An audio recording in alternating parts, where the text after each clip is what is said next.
Love marriage के लिए पूरी जगह हिंदू राष्ट्र में? अगर दूसरे धर्म के लड़के लड़की से कर ली तो भी जगह? नहीं, दूसरे धर्म की लड़कियां सनातन धर्म के बच्चों से कर सकती, कोई दिक्कत नहीं। और उल्टा भी हो सकता है ना? जी जी। हिंदू राष्ट्र में अगर बच्चियों को ये विचार करना चाहिए, स्वधर्मे निधनम श्रेया परधर्मो भयावह। गीता में भगवान कृष्ण कहते हैं कि अपने धर्म को छोड़ करके पर धर्म के बारे में विचार भी नहीं करना चाहिए। सनातन धर्म, सनातन का मतलब शाश्वत, जिसका ना तो कोई आदि है ना कोई अंत है। वो जो एक है, उस एक के अनेक और अलग अलग रूप हैं, अलग अलग तरह के, जो हमेशा से है, हमेशा से था और हमेशा रहेगा, वही सनातन है। और धर्म सिर्फ एक है, हमेशा से है और हमेशा रहेगा। और वो जो एक धर्म हमेशा से है, उसी के अलग अलग रूप हैं, अलग अलग तरीके हैं खुद को पेश करने के, एक्सप्रेस करने के और रिप्रेजेंट करने के, अलग अलग समय में, अलग अलग जगह पे और अलग अलग तरह से। रामकृष्ण परमहंस, विवेकानंद के गुरु, उन्होंने बहुत सारे धर्मों के तरीकों को फॉलो करके देखा था और कहा बाद में कि सारे के सारे तरीके उसी एक तक पहुंचाते हैं जो शाश्वत है, जो सनातन है। उसी एक तक जो भी धर्म है वो सनातन ही हो सकता है। ये कहना कि इस्लाम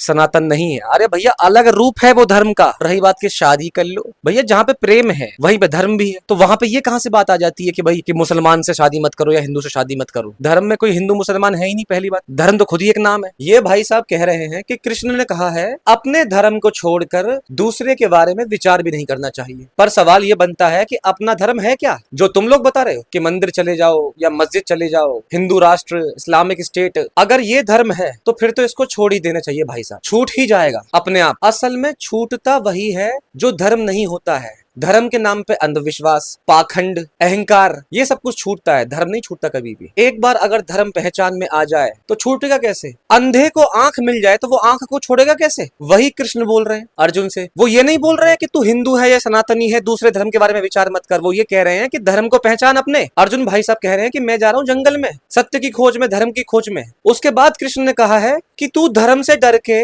अपने कर्तव्य को छोड़ के जंगल जाने की बात कर रहा है और वहां पे धर्म की खोज करेगा। पहले पहचान तो ले कि तेरा कर्तव्य क्या है यहाँ पे अभी इसी वक्त। अपनी आंख से देख के सत्य क्या है यहीं पे अभी इसी वक्त। क्योंकि जब पहचान में आ जाता है अपना धर्म तो वो छूटेगा ही नहीं कभी भी। जो छूट सके वो धर्म नहीं है। संत कबीर जिंदगी भर कपड़ा बुनते रहे, कभी नहीं छोड़ा उस काम को। संत रैदास चमार थे, वही काम करते रहे। जीसस बढ़ई थे, उसी काम को किया। हम कबीर ने तो ये तक कह दिया कि मुझे इसी से प्राप्त हुआ है। वही कृष्ण बोल रहे हैं अर्जुन से कि पहचान अपने कर्तव्य को। अपने मन में द्वंद लेके मता, विचार लेके मता, भाग मत इस सिचुएशन से। कृष्ण जो है असल में अर्जुन को झंझोर रहे हैं कि होश में आ, होश में, और देख कि हकीकत क्या है। और ये इनके जैसे लोग जो पाखंडी होते हैं ये हमें कर रहे हैं बेहोश, क्योंकि खुद बेहोश है और ये इस्तेमाल कर रहे हैं अपनी बेहोशी के चलते अपने धंधे को बचाने के लिए कृष्ण का।